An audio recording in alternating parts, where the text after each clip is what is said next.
Welcome to another edition of Better Communications Results, the vidcast, whatever you want to call it. A few things that I want to talk about today. First off, Norton 360. Just love this software. Now, I know that in the past, Norton have had a bit of an issue with regards to being called bloatware and really hogging the resources of a computer.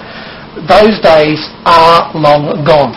I was given a copy of this by Norton to try out, and I tried it out on my trusty laptop, and which really gets a serious amount of grunt work from me, and didn't cause a problem at all. No, not even a whisper of problem.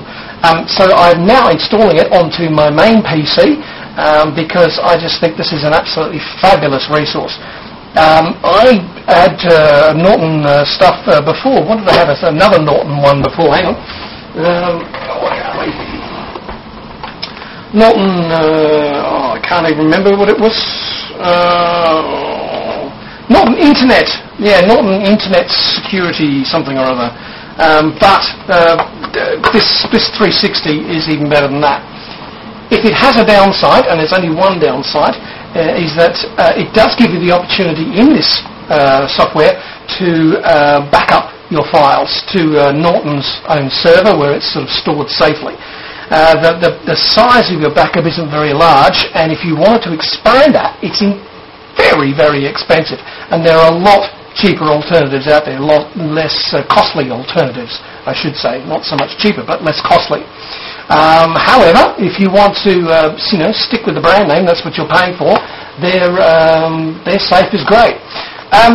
But it's absolutely superb. It whisked through my PC in next to no time, as it did with my notebook, and cleaned everything up, cleaned the registry up, just did a full scan. Didn't take very long to do a full scan either. I know previous products that had take ages to do a full scan.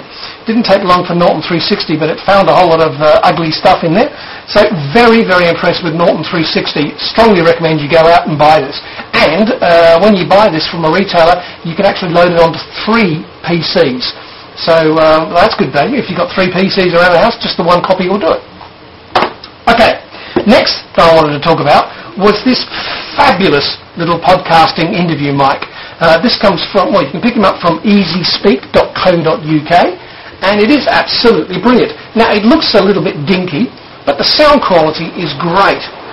It comes with its built-in speaker, so you can not only record people, but you can listen to them afterwards as well. A little sort of neck lanyard, so you can keep it around your neck when you're at conferences and then just interview people with it. But the really neat thing, well, for me anyway, is, there's a couple of neat things. One is that it's got a USB connection built right into it, but there's also a connection cable too if you want to have the little bit of extra space from your laptop, for example, to this. There's an extra extension cable. But connect this up and it actually charges the battery inside. It's a rechargeable battery, and it keeps it all nicely topped up. We've got a tremendous amount of rain here in Adelaide at the moment, so I don't know if you can hear that coming through the mic there, but it's certainly pouring outside. Okay, this is a fabulous tool. Now, it comes with, I think it's about 100 meg of storage space on the gear, which is plenty when you're recording MP3s. The sound quality is great. You can hear that. I recorded 3 different interviews at the IABC conference with it. And all I did was just boost the just did some compression on the files in Audacity, which comes with it, and the sound quality is fantastic. So I thoroughly recommend you go to easyspeak.co.uk and check these out. And thanks Karen Ho for putting me onto this. Karen's in Denmark, and absolutely brilliant tool. Okay, third thing that I want to talk about. This, I'm not sure if it's out yet or whether it's about to come out. This is Online Public Relations by David Phillips and Philip Young.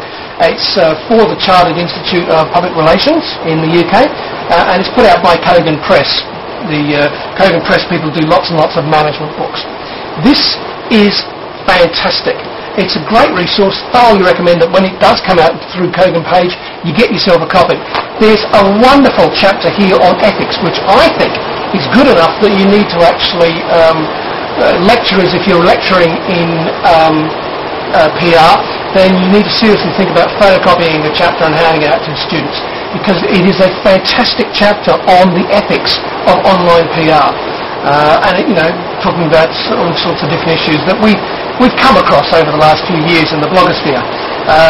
Flogs, fake blogs and all that sort of stuff, and Walmart and everything. But it's just a fantastic tool. I thoroughly recommend you get that. Okay, last thing, lucky last, saving the best till last. This is a book by my mate Shell Holtz, Tactical Transparency.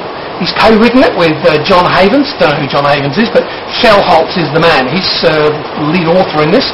And I don't know if you can see, but I have loads of different post-it notes and flags and everything, and I've got loads of highlighting, you can't see it, but loads of highlighting through the book, as I keep coming across little sentences and phrases and paragraphs where you go, oh, yeah, that's so right, oh, yeah, that's brilliant, absolutely mind-numbingly brilliant book. Do yourself a favour, as Monty Meldrum, an Australian, would say. This is stunning. It's put out by Wiley. And if you are a business communicator of any sort, be it a PR, be it marketing, be it internal comms, whatever, if you just write little newsletters for small to medium-sized businesses, doesn't matter. This is a book that you need to get. You need to pop it under the CEO's nose. You need to pop it under senior management's nose. You need to pop it under your wife's pillow so she can understand why you're spending so much time online, or your husband's or your partner's pillow. You need to basically get this book. It explains in very, very clear English exactly why tactical transparency is so important. Not just the tools, but the underlying reasons why you need to be transparent.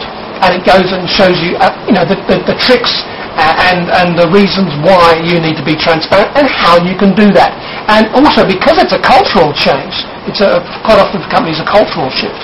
It actually gives you the step-by-step process of how to lead your company through culture change to enable it to be transparent.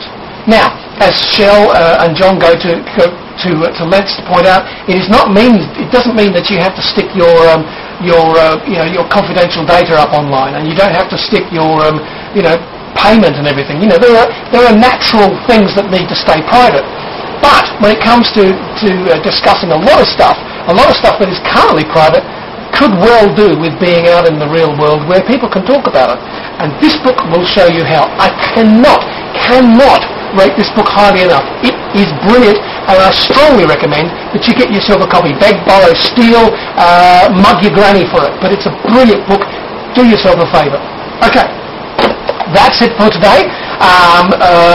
Tomorrow I'm going to be talking about a whole lot of other stuff, hopefully with Carcam tomorrow. That'll be interesting. But until then, that's a big thunderstorm out there. But until tomorrow, remember to take some communications risks, and remember, communicate with passion.